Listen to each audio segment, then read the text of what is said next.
My child, come closer. Let me tell you a tale the wind still whispers about when it passes through the tall trees of Ogada.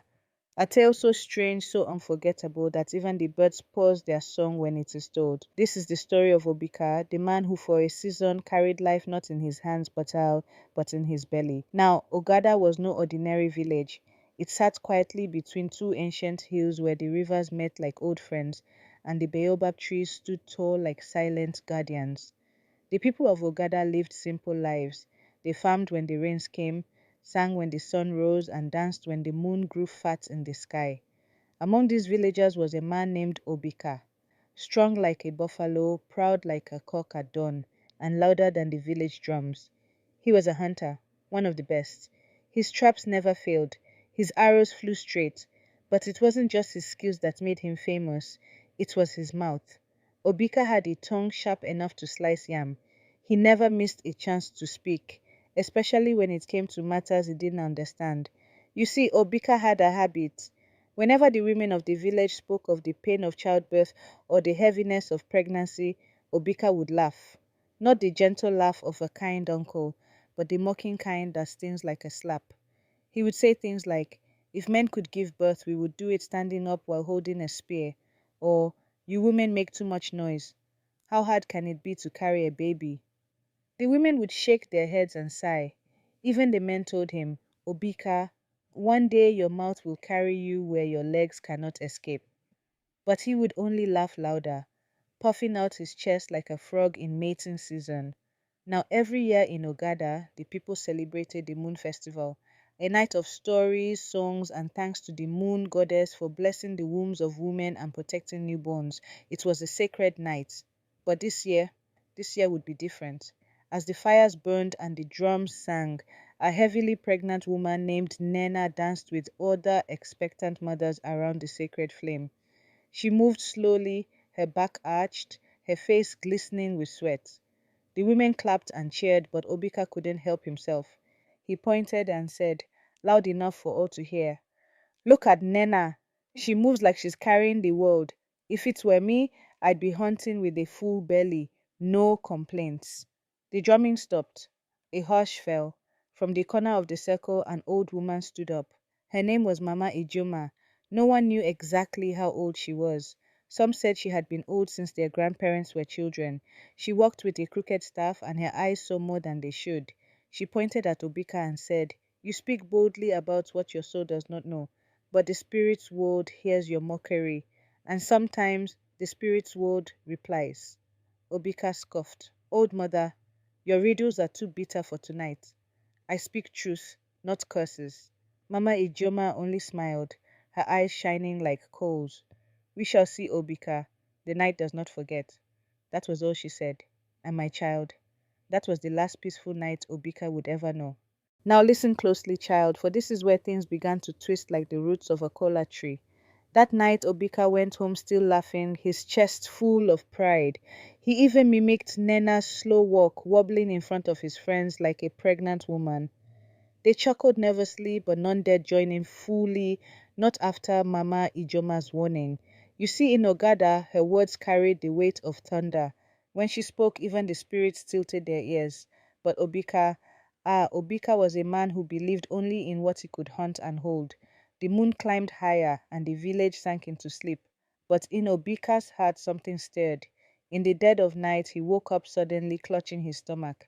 At first he thought it was something he ate, maybe that spicy goat meat from the festival. He groaned. He turned. He twisted. The pain grew sharper, like something inside was stretching, moving, growing. By dawn, Obika's cries filled the village like a drumbeat of suffering. People ran to his hut, and what they saw made even the bravest among them gasp. Obika's belly had swollen, not with fat, no. This was different. Round, firm, alive. It looked exactly like the belly of a woman in her final month of pregnancy. He stood in the doorway, breathing hard, sweat pouring from his face, his eyes wide with panic. "What is happening to me?" he screamed. The village healer, Duru the bone reader, was called. He examined Obika with trembling hands, then stepped back, his face pale. This, this is no sickness of the body," he said. "This is a matter for the spirits." Next came the priests, then the herbalists, then the diviners from neighboring villages.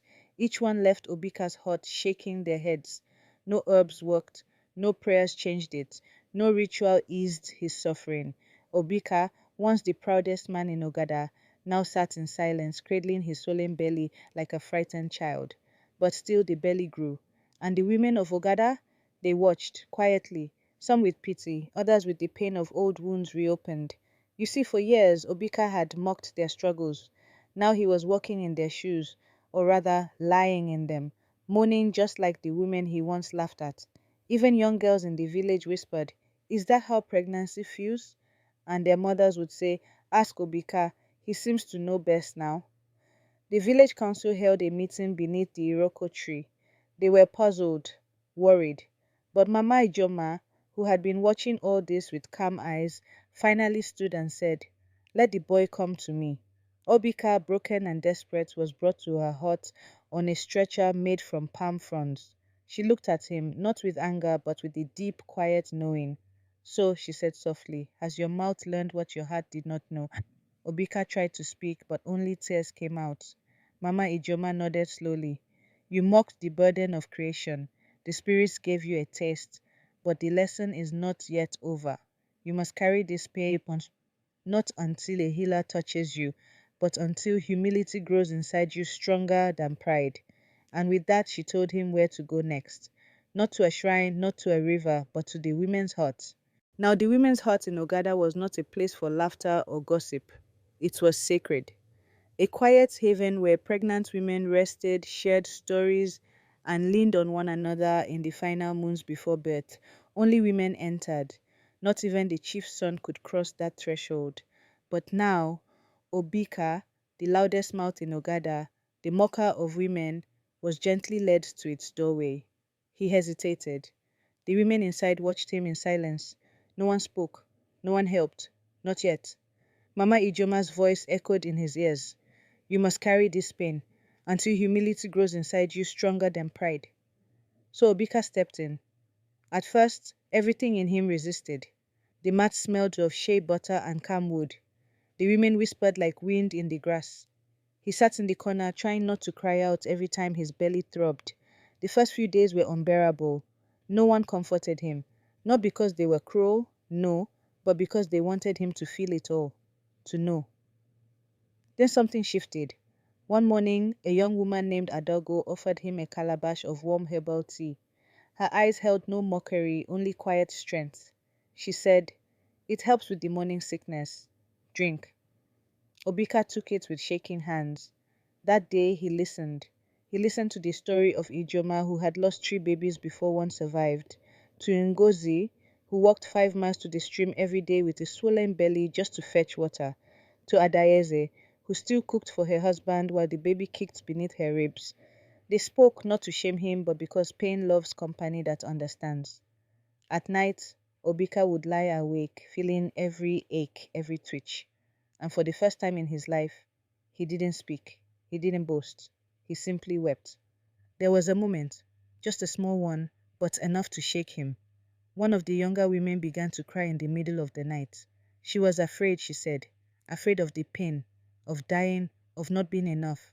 Obika, with tears still drying on his own cheeks, reached out and held her hand. "You are more than enough," he whispered. "You are carrying the future, and that is something I will never again joke about."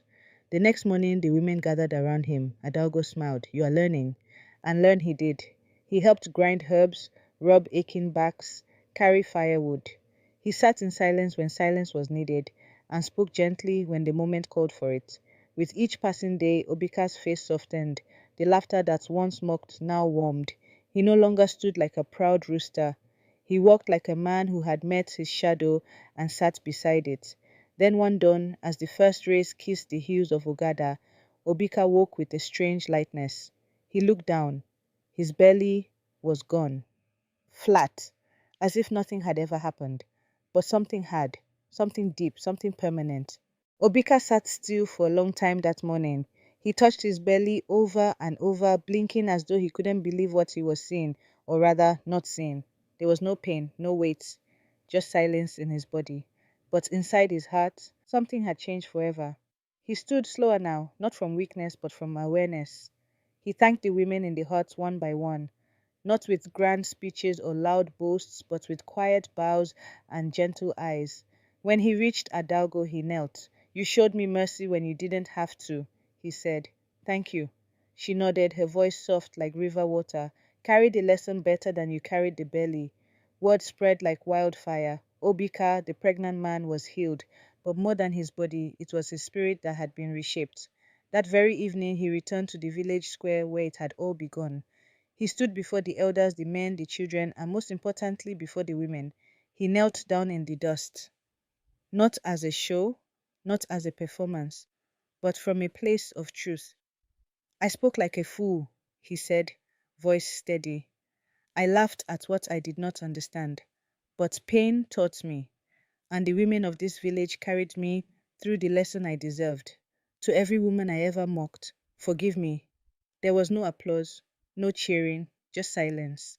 And then something even more powerful, acceptance.